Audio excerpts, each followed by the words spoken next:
Le vent salé de la Méditerranée fouettait le visage d'Émilie comme une gifle inattendue, alors qu'elle serrait dans ses bras le corps frêle d'Alice, dont les lèvres murmuraient un adieu muet contre son cou. « Je t'aime. Mais je ne peux plus te regarder partir sans emporter un morceau de moi. » Sanglota Alice, ses larmes se mêlant au sel de l'océan, tandis que les vagues semblaient hurler leur propre deuil. Dans l'ombre des falaises de la Costa Brava, 4 silhouettes immobiles observaient, leurs yeux brillants d'une promesse qu'aucun médecin n'avait osé formuler, la vie. Volée à la mort elle-même. Émilie de Beaumont avait toujours fui les chaînes de l'héritage familial. Ces chaînes forgées dans l'acier froid des banques parisiennes et des vignobles bordelais. À 42 ans, elle était l'héritière d'une fortune colossale, bâtie sur des investissements en art et en immobilier. Mais son cœur, ce traître insoumis, battait au rythme des passions interdites. Installée depuis 10 ans à Barcelone, dans une villa perchée sur les collines de Gracia, elle avait trouvé refuge dans l'effervescence catalane, où les ruelles pavées exhalaient encore l'odeur de la révolte et du jasmin. La mer, à quelques encablures, lui rappelait chaque matin que la liberté avait un prix, l'illusion de l'éternité. Ce fut un soir d'automne pluvieux, sous un ciel bas et chargé de secrets, qu'Émilie croisa pour la première fois le regard d'Alice. L'hôpital Sainte-Pau, avec ses dômes modernistes rougis par le crépuscule, était un labyrinthe de couloirs aseptisés où la vie se mesurait en heures plutôt qu'en années. Émilie y venait pour une cause qui lui tenait à cœur, l'association Les Filles Oubliées. Un réseau discret qu'elle finançait de sa poche pour soutenir les jeunes femmes LGBTQ+ en phase terminale, abandonnées par leur famille ou la société. Alice, 25 ans, était l'une d'elles. Diagnostic, un lymphome non-Hodgkinien. Stade 4. Avec une espérance de vie comptée en mois. Ses cheveux noirs, coupés courts par nécessité, encadraient un visage aux traits fins, presque androgyne, où des yeux verts perçants défiaient le destin avec une insolence juvénile. « Vous êtes la millionnaire qui joue à la sainte », avait lancé Alice d'une voix rauque. Un sourire en coin, alors qu'Émilie entrait dans sa chambre avec un bouquet de lys blanc. La jeune femme était assise sur son lit, reliée à un cathéter qui serpentait comme une veine artificielle. Un carnet de croquis ouvert sur ses genoux. Dessins d'oiseaux en vol. De mains entrelacées. De mers déchaînées. Émilie, prise au dépourvu. Rien rire franc. Libérateur. Qu'elle n'avait pas entendu depuis des lustres. Et vous? La rebelle qui refuse les fleurs? Répondit-elle, posant le bouquet sur la table de chevet. Ce fut le début d'une danse fragile, faite de visites volées, de conversations qui dérapaient du cancer à la poésie de Lorca, de la peur de l'abandon au rêve d'un amour sans barrière. Mais Émilie ne s'arrêta pas là. Son cœur, ce volcan endormi, se réveilla avec une violence qui la terrifia. Elle avait perdu sa compagne des années précédentes, une galeriste nommée Sophia, emportée par un accident de voiture sur la route de Sitges. Depuis, elle errait dans sa villa comme un fantôme, entourée de tableaux expressionnistes qui hurlaient leur silence. Alice, avec sa vulnérabilité farouche, raviva en elle l'envie de réparer le monde ou du moins un coin de ce monde brisé. Lors d'une de leurs promenades dans les jardins de l'hôpital, sous un soleil timide qui filtrait à travers les palmiers, Émilie lâcha les mots qui changeraient tout. « Et si je t'adoptais ? Pas comme une cause, mais comme une fille. Pour te donner un nom, une maison, une famille. » Alice s'arrêta net, son souffle court saccadé par l'effort et l'émotion. Une famille ? À moi. Qui n'en ait jamais eu? Vous êtes folle. Émilie. Ou alors? Vous cherchez juste à apaiser votre culpabilité de riche oisive. Mais dans ses yeux? Une lueur, un espoir ténu? Comme une étoile perçant les nuages. Émilie. Les larmes aux yeux? Pris sa main, non. C'est de l'amour pur? Alice. Le genre qui défie les lois. Les maladies. Les jugements. Les démarches furent un calvaire administratif. Un balai de papier et d'avocats dans les bureaux étouffants de la Generalitat. En Espagne? Adopter une adulte en fin de vie relevait du scandale potentiel?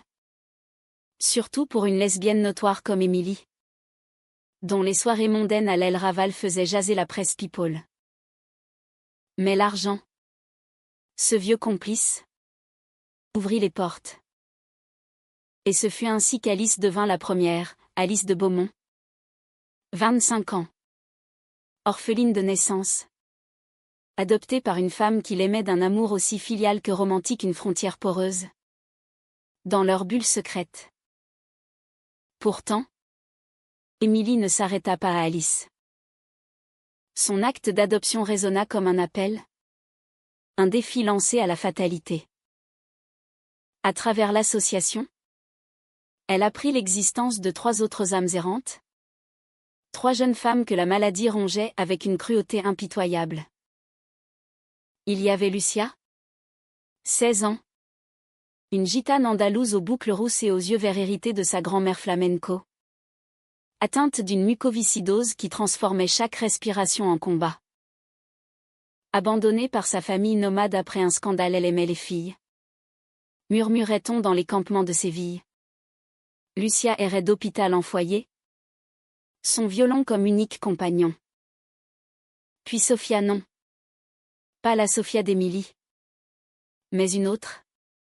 Une Sophia de 31 ans. Aux dreadlocks brunes et au tatouage d'une rose épineuse sur l'épaule. Survivante du sida contracté lors d'une relation toxique à Madrid. Journaliste freelance. Elle avait écrit des articles brûlants sur les droits queer avant que la maladie ne la cloue à un lit d'hôpital. Ses rêves de plumes se muant en cauchemars de pilules. Et enfin, Carmen. 19 ans. Une Catalane au visage anguleux et aux yeux bleus perçants, dont la leucémie myéloïde aiguë avait volé sa jeunesse en un clin d'œil. Fille d'un professeur d'université barcelonais, elle avait été reniée après avoir avoué son amour pour une camarade de classe. Carmen dessinait des cartes imaginaires, des mondes où la mort n'existait pas. Émilie les rencontra une par une, dans les couloirs froids de Sante-Pau. Et chacune d'elles toucha une corde profonde en elle. Pourquoi nous? Demanda Lucia. Sa voix chevrotante lors de leur première entrevue. Un violon calé sous le menton comme un bouclier. Parce que la vie est trop courte pour les solitudes inutiles. Répondit Émilie. Et dans ce mensonge pieux car elle savait que leur vie était courte, naquit une famille improbable. L'adoption collective fut un ouragan médiatique. Les tabloïds espagnols titrèrent « La folle française achète des âmes en péril ». Les familles biologiques.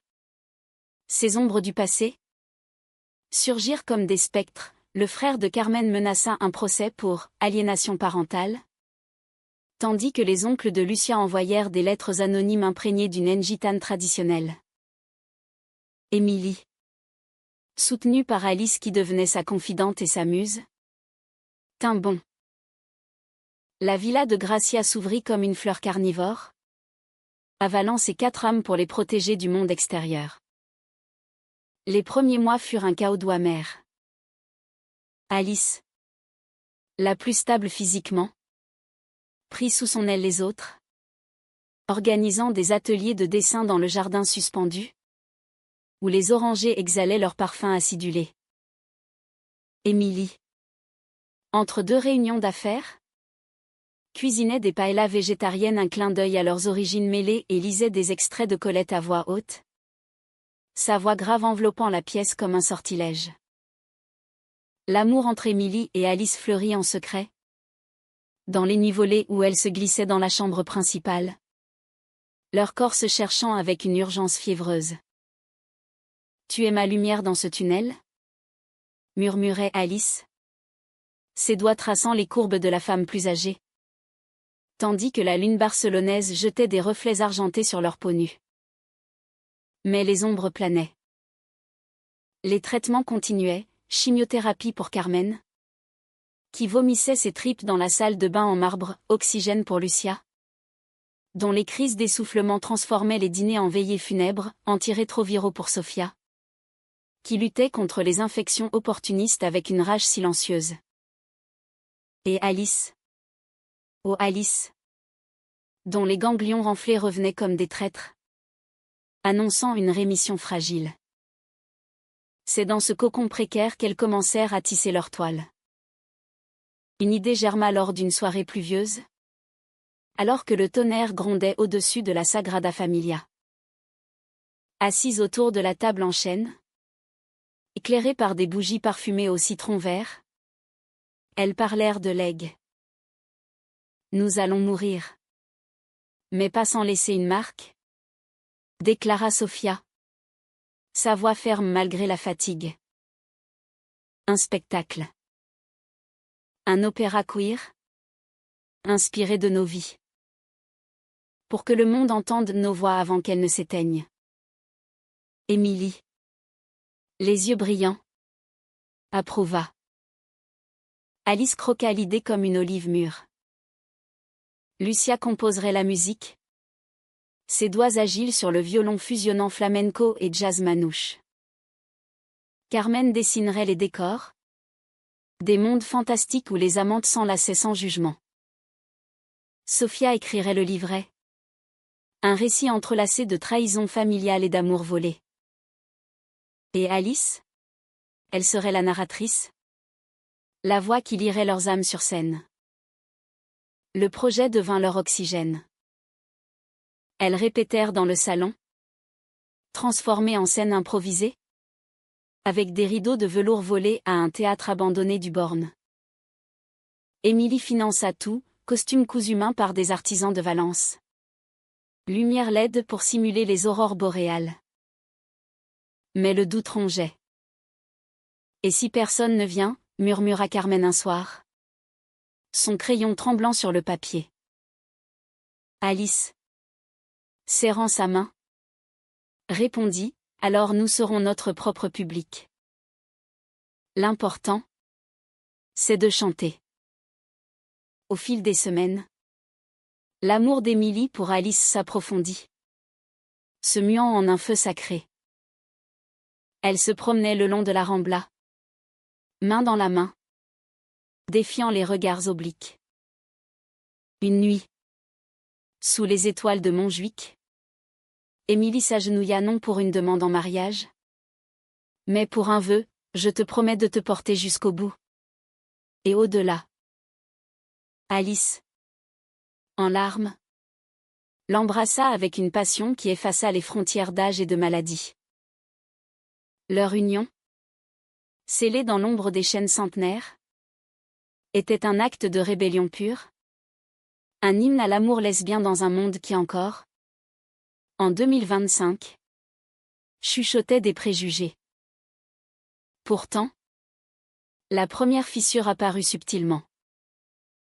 Sofia, la plus aigrie, commença à jalouser la proximité d'Alice et Émilie. Elle est ta fille, pas ta maîtresse. Lâcha-t-elle un après-midi, lors d'une pause répétition. Les mots tombèrent comme une lame. Émilie blêmit. Mais Alice, avec sa force tranquille, répondit, l'amour n'a pas de case. Sofia. Il est ce qu'il est. La tension s'apaisa. Mais la graine de la trahison était plantée. L'hiver barcelonais s'abattit sur la villa comme un manteau de brume, enveloppant les toits en tuiles rouges d'une mélancolie qui collait à la peau. Les 4 filles, car c'est ainsi qu'Émilie les appelait désormais, Avec une tendresse possessive s'enfoncèrent dans les répétitions avec une ferveur presque religieuse. L'opéra, baptisé Les Ombres amoureuses, prenait forme, un récit en 3 actes où des fantômes queer hantent les rues de Séville, de Madrid et de Barcelone, réclamant justice pour les amours brisés. Lucia composait des mélodies lancinantes, ses cordes de violon pleurant des tarantas gitanes entremêlées de valses lesbiennes inspirées de Federico Garcia Lorca. Carmen érigeait des maquettes de décors en carton-pâte, des cathédrales effondrées où des amantes s'embrassaient sous la pluie. Sofia, plus macérée, tissait le livret avec une rage poétique. Dans l'acte 2, la trahison, expliquait-elle, les yeux fiévreux. Une sœur vend son sang pour un héritage? Mais l'amour ressuscite les mortes. Alice, au centre de tout, récitait les monologues avec une voix qui vibrait d'authenticité. Ses pauses calculées pour laisser respirer l'émotion. Émilie, en coulisses, était le pilier. Elle contacta le titre principal pour une représentation unique, un soir de printemps, et invita la presse, les associations queer, même les familles dissidentes. Ce sera notre legs, répétait-elle, serrant Alice contre elle lors des nuits où la douleur la réveillait en sursaut. Mais la maladie, cette ombre insatiable, ne respectait pas les rêves. Lucia fut la première à chanceler. Une crise pulmonaire la cloua à l'hôpital en janvier. Ses poumons comme des voiles déchirés par le vent. Émilie veilla à son chevet, tenant sa main frêle tandis que les machines bipaient leurs comptines funèbres. Joue pour moi, Émilie, murmura Lucia. Un violon imaginaire sous le menton. Et Émilie chanta. D'une voix maladroite, une berceuse française qu'elle avait apprise enfant, au clair de la lune. Alice, Sofia et Carmen se relayèrent, transformant la chambre en extension de leur scène. Quand Lucia revint, plus pâle mais plus déterminée, elle composa une aria pour l'acte final, El Vuelo de la Salma. Un vol d'âme libérée. L'amour entre Émilie et Alice, quant à lui, s'épanouissait en un jardin secret. Elle s'échappait vers la Costa Brava les week-ends, louant une maisonnette à Cadaqués, là où Dahl avait peint ses surréalismes amoureux. Sur la plage de Portliga, elle marchait pieds nus, les vagues léchant leurs chevilles. Tu sais, je n'ai jamais cru en l'adoption, confia Alice un soir, alors que le soleil se noyait dans la mer. J'étais une errante, une ombre. Mais toi, tu m'as donné un corps, un nom, un désir. Émilie, les yeux embués, l'attira contre elle, et toi, tu m'as redonné la vie. Avant toi, j'étais une coquille vide, remplie de billets et de regrets. Leur baiser, salé par l'océan, fut un serment, elle s'aimerait jusqu'au dernier souffle, défiant les étiquettes de mère-fille ou d'amante. Pourtant, les fissures s'élargissaient. Carmen, la plus jeune après Lucia, sombra dans une dépression silencieuse. Ses dessins devinrent sombres. Des labyrinthes de sang et d'épines non pas littéraux, mais symboliques. Des ronces de rejet familial. Son père, ce professeur distant, envoya une lettre, reviens, ou tu n'es plus ma fille. Carmen la brûla dans le jardin, mais les cendres empoisonnèrent son sommeil. Une nuit, elle confia à Sofia, et si je ne vaux pas cet amour? Et si je suis juste un fardeau? Sofia, avec sa sagesse durement acquise, la serra contre elle, nous sommes toutes des fardeaux. Ma belle. Mais ensemble, nous volons. Sophia elle-même luttait. Ses infections récurrentes la laissaient épuisée. Sa peau marquée de cicatrices comme un parchemin ancien. Elle avait aimé une fois. Follement. Une femme nommée Martha qui l'avait contaminée par négligence ou par cruauté. Le ressentiment bouillonnait. Et elle le canalisait dans le livret. Où une scène de confrontation faisait hurler une héroïne, ton amour était un poison. Mais je le transmute en or. Lors des répétitions, ses yeux s'attardaient sur Émilie et Alice. Un mélange de jalousie et d'envie. Vous avez de la chance. Lâcha-t-elle un jour. Après une prise ratée. Votre amour est pur? Intact. Le mien m'a tué.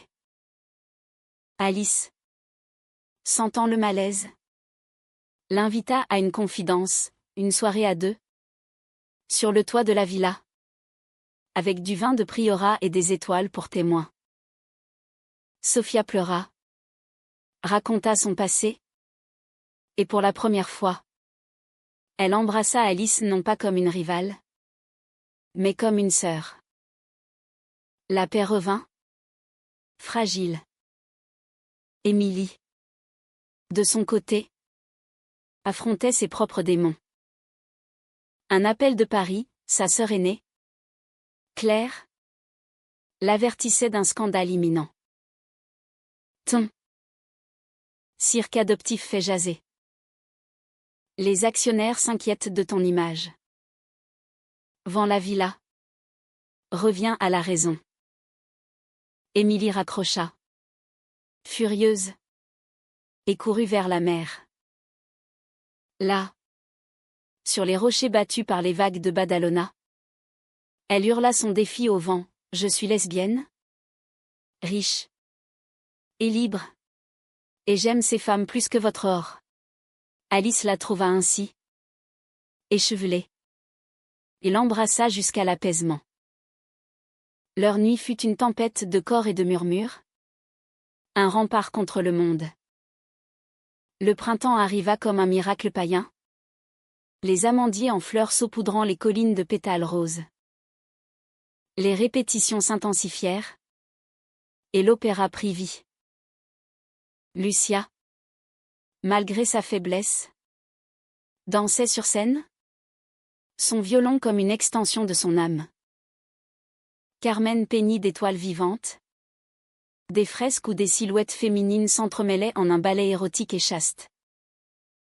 Sophia réécrivit l'acte de la trahison. Y injectant sa propre rédemption, l'héroïne pardonnait non par faiblesse, mais par force. Alice, la voix enrouée par les cachets, porta le tout avec une grâce tragique. Mais le destin, ce farceur cruel, frappa à nouveau. Lors d'une sortie au marché de la Boqueria, Carmen s'effondra. Une hémorragie interne la terrassant en pleine foule. L'hôpital devint leur prison collective. Émilie, hagarde, organisa des répétitions au chevet. Lucia joua. Sophia lut. Alice chanta. Carmen, reliée à des tubes, sourit faiblement. Continuez sans moi. Faites-le pour nous toutes. Elle s'éteignit 3 jours plus tard. Dans les bras d'Émilie. Murmurant, merci pour la famille. La villa pleura. Un deuil qui scella leur unité. L'opéra devint un hommage. L'acte final réécrit en son honneur, le vol de Carmen. Une ascension vers les étoiles. La nouvelle ébranla le groupe. Mais au lieu de briser, elle souda. Sophia prit la plume de Carmen pour les décors. Alice composa une ballade funèbre. Émilie, veuve de cœur pour la seconde fois, trouva en Alice un ancrage. Leur amour, jadis timide, devint un phare, des nuits où elle faisait l'amour avec une tendresse infinie. explorant chaque courbe comme un continent inconnu. Des matins où Alice dessinait le portrait d'Emily, capturant son regard hanté par la perte. La préparation de la première approchait. Et avec elle, les premiers signes de trahison. Un journaliste infiltré, payé par la famille de Carmen, fouina dans la villa.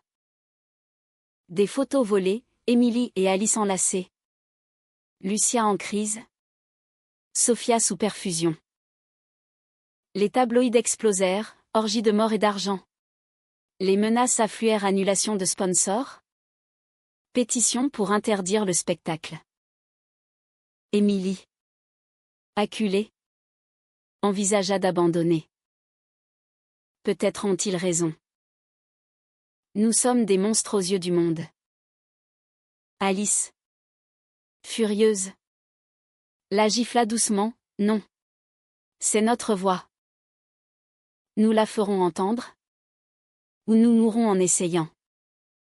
L'été catalan déversa sa chaleur torride sur Barcelone, transformant les rues en four où l'air vibrait d'une tension électrique. La villa de Gracia, autrefois havre de paix, bruissait maintenant d'une urgence frénétique. L'opéra Les Ombres Amoureuses était prêt. Mais le scandale l'entourait comme une nuée de corbeaux.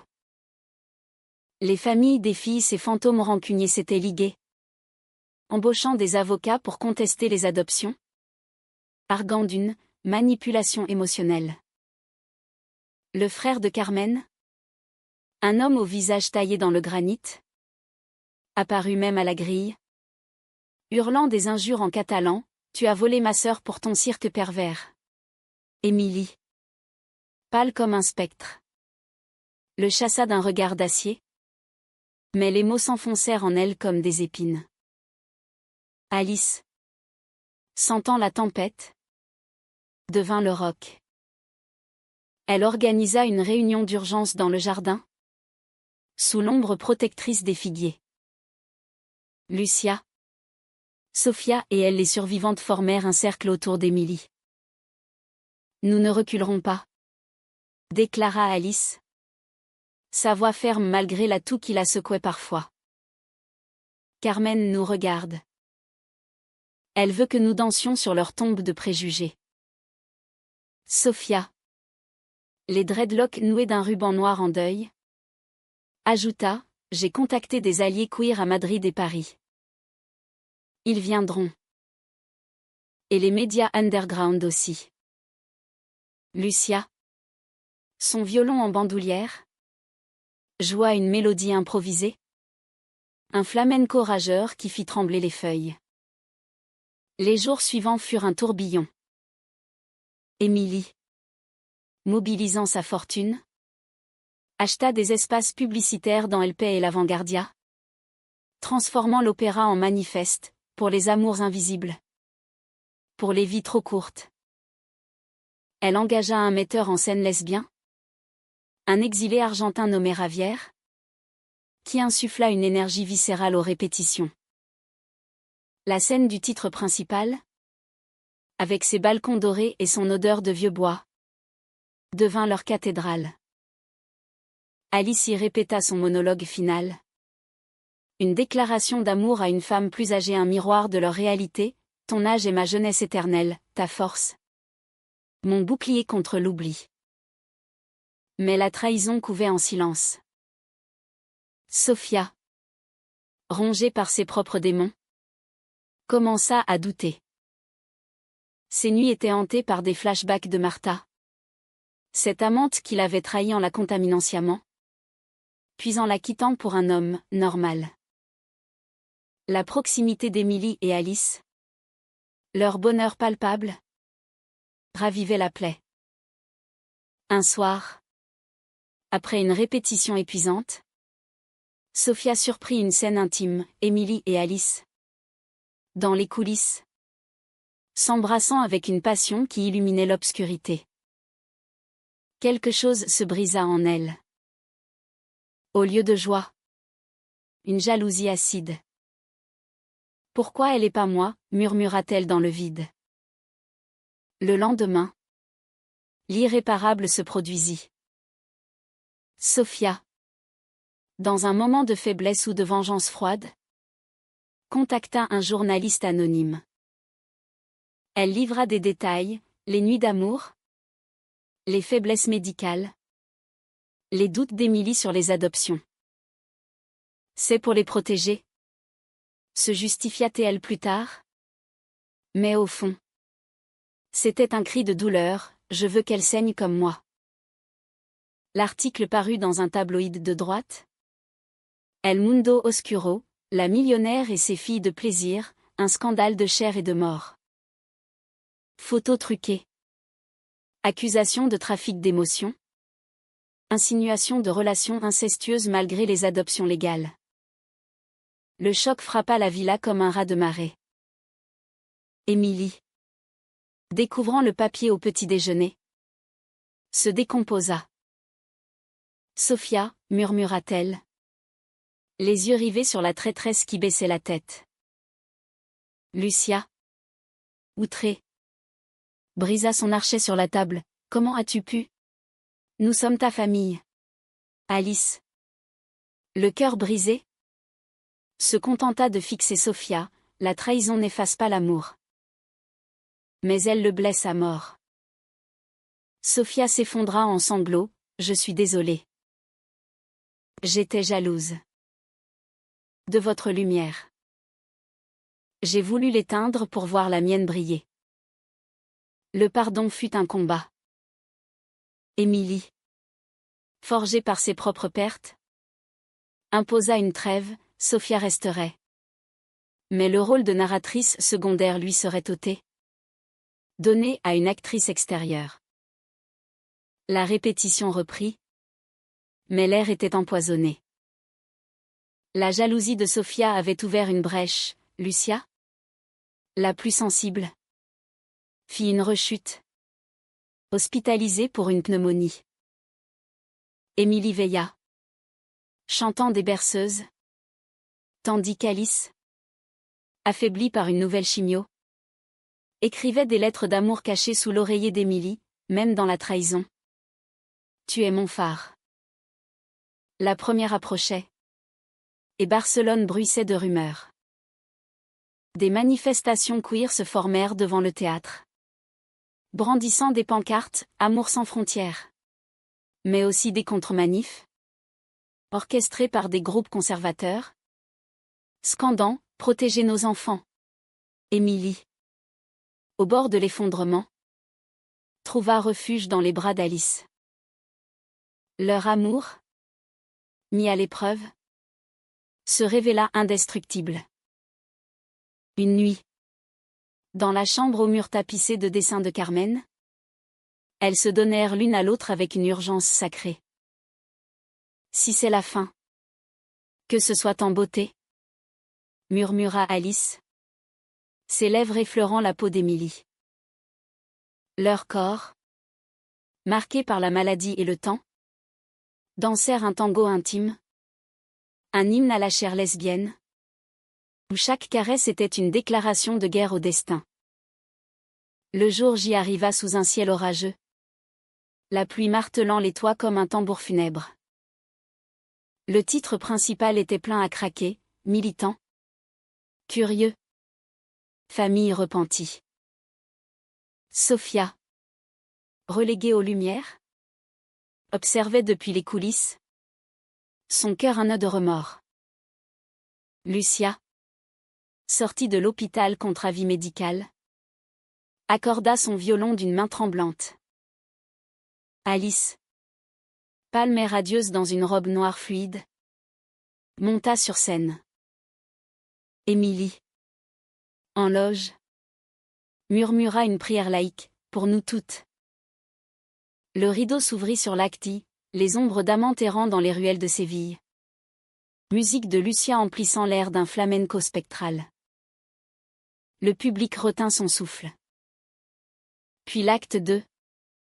La trahison, Sophia avait réécrit sa scène en confession. Sa voix off narrant « J'ai vendu mes sœurs pour un fantôme de jalousie. Mais l'amour pardonne, car il est plus fort que la haine. Des larmes coulèrent dans la salle. L'acte 3 culmina en apothéose, le vol des âmes. Avec Alice chantant El Vuelo de Carmen. Sa voix brisée par l'émotion réelle. Évoquant la perte. L'amour. La résurrection. Mais le drame frappa au cœur du final. Alice. Au milieu de son aria. Chancela. Une douleur fulgurante. Un ganglion rompu. Elle s'effondra sur scène. Le micro tombant dans un hurlement amplifié. Le public se figea. Puis un chaos, cris. Lumière crue. Ambulance hurlant dans la nuit. Émilie bondit sur scène. Berçant Alice dans ses bras. Tandis que Lucia jouait une dernière note. Un lamento déchirant. Sophia. En larmes. Activa les projecteurs pour un spotlight sur L2, un tableau vivant de l'opéra lui-même. À l'hôpital. Le verdict tomba comme une sentence, métastase généralisée. Alice avait des jours. Peut-être des semaines. Émilie. Brisée. Organisa une veillée dans la villa. Les survivantes Lucia et Sophia veillèrent avec elle. Partageant des histoires. Des rires forcés. Des silences lourds. La trahison de Sophia fut pardonnée dans cette épreuve, nous avons toutes nos ombres. Dit Émilie. Serrant la main de la jeune femme. L'opéra. Malgré l'interruption. Fit le tour du monde, extraits viraux sur les réseaux. Articles élogieux dans Le Monde et Elle paie. Ce qu'elles firent, surpris, non pas une mort passive, mais une renaissance collective. Un cri pour les invisibles. Alice. Dans ses derniers instants, demanda à être ramenée à la plage de la Costa Brava. Émilie l'Y porta. Aidée par Lucia et Sophia. Sous un soleil couchant qui peignait la mer en or. Assises en cercle comme dans le prompt imaginaire de leur destin. Elles écoutèrent les vagues. Surprenez-les tous. Murmura Alice. Ses yeux verts fixés sur Émilie. Vivez pour nous.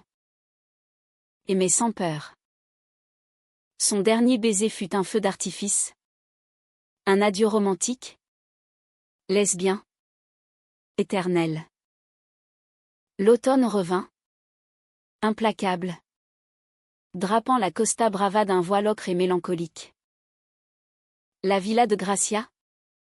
Vidée de l'énergie d'Alice et de Carmen. Résonnait d'un silence hanté.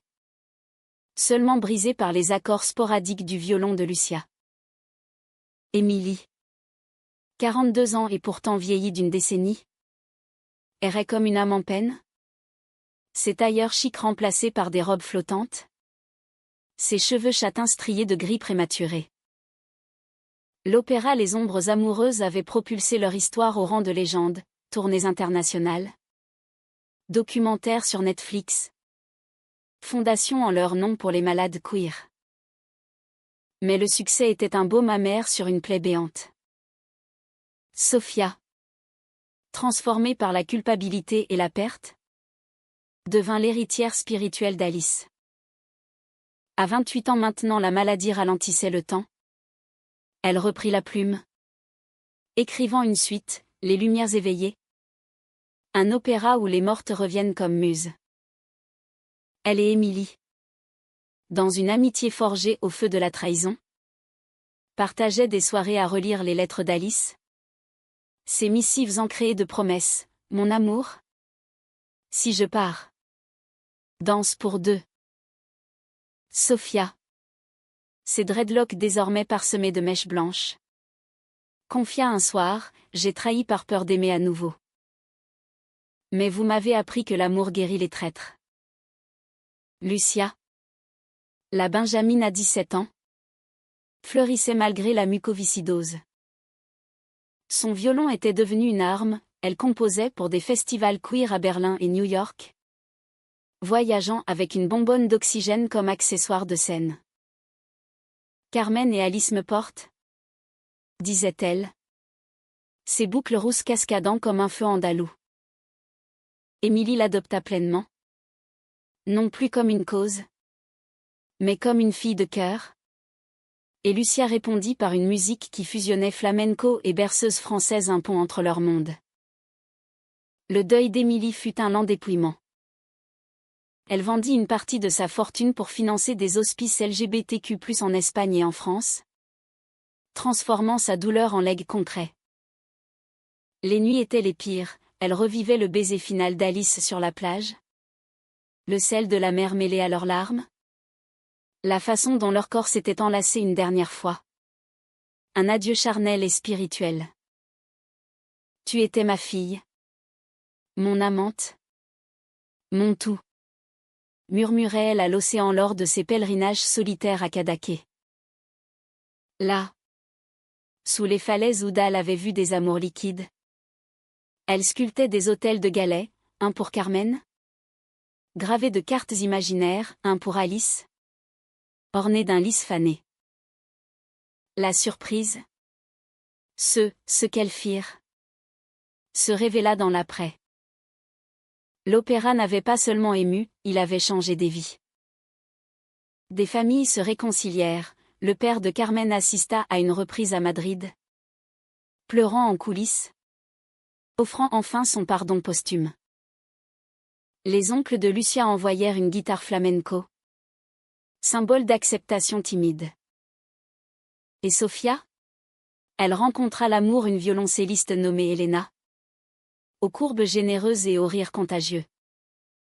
Leur première nuit, dans la chambre d'Alice, fut un hommage, pour elle, qui nous a appris à aimer sans chaîne.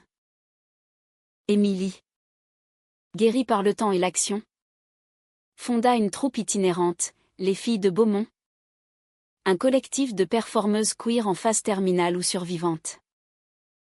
Lucia en fut la musicienne vedette, Sofia la dramaturge, et Émilie la mécène invisible. Lors de la première tournée, à Paris sous la tour Eiffel illuminée, Émilie monta sur scène pour la première fois. Âgée, mais rayonnante dans une robe rouge sang, elle récita un poème d'Alice, dans la fin de vie. Nous trouvons le début de l'amour. Millionnaire de cœur, je donne tout pour un baiser éternel. Le public, conquis, applaudit debout. Dans la foule, Claire, la sœur d'Émilie, s'approcha après le rideau. Tu avais raison, petite sœur. Ton cirque est une révolution. Elles s'embrassèrent. Un pont sur des années de distance. De retour à Barcelone, Émilie planta un jardin mémorial dans la villa, 4 orangers. Un pour chaque fille. Leurs fruits offerts aux errants de la rue. Un soir d'hiver, sous un ciel étoilé, Émilie s'assit sur la plage où Alice était partie. Lucia et Sofia la rejoignirent, un violon et un carnet en main. Elles jouèrent et écrivirent, invoquant les absentes. Elles ont surpris le monde, dit Sofia, sa voix brisée par l'émotion. Non par la mort, mais par la vie qu'elles ont semée. Lucia ajouta une note joyeuse, un trémolo de flamenco. Émilie, les yeux tournés vers l'horizon, sourit enfin, et nous continuerons à danser. Pour elle. Pour nous. La mère, complice, murmura son assentiment. Dans ce cercle de femmes survivantes, amantes, sœurs, naquit une humanité nouvelle, celle où l'amour lesbien, filial, traître et rédempteur, défie la mort. Et le monde, surpris, apprit à écouter.